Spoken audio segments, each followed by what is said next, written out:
kids, this is Ivan. How you doing? Today I want to talk to you about demons. You know, I saw a video by talking about games by Abraham.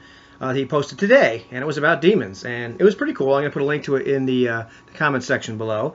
But I wanted to talk about my own take on them, and for the sake of argument, we're going to lump all the infernal type guys in with demons, and that's what he did. So we're talking about the devils and all that, demons or whatever your game happens to have, or just whatever your concept is. Forget D&D, forget whatever settings are used to or whatever bestiary is. Just you know what demons are. You get the basic idea.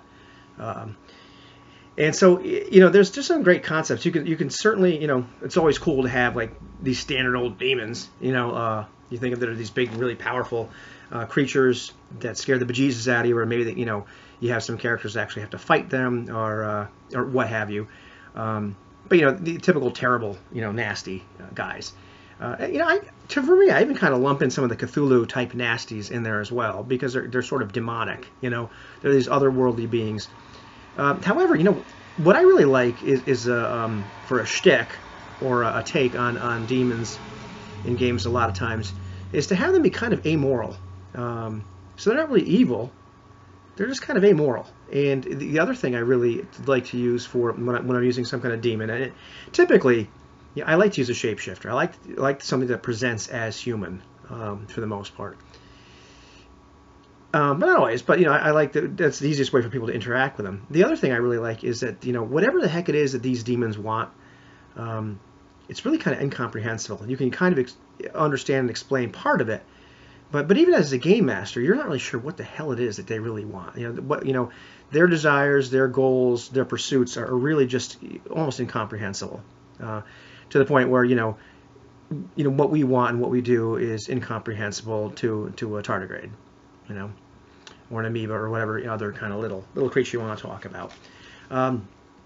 Another way I really kind of dig, I like this book here. It's kind of a cute little book, but Piers Anthony, Mercedes Lackey, 1993. If I Pay Thee Not in Gold, they have a demon in there that presents as human. It's pretty neat little story. The demon's not really not evil, by a long shot, but it's just what they call a demon. It's this otherworldly kind of creature that looks human, but it's not. So I like, another kind of vibe I like to use for demons is Garrick from Deep Space Nine. I just always love that character. And the fact that you're never sure what the hell he's up to. You can never take what he says at face value. You're pretty sure he's lying half the time. You can't really be sure who the hell he's allied with, if anybody. But I kind of like that sort of vibe. I like to present demons in a fashion like that. These are guys, so that it's not just a big bad evil guy that your characters or me as a player would have to interact with. But it's like, what the hell are they up to? What are they really? What do they really want? And so you can use these in a lot of subtle ways, a lot of intrigue, trickery. Sometimes, the demon it just sends the people on, asks people to go do stuff for him, and is able to reward them quite handsomely in some ways.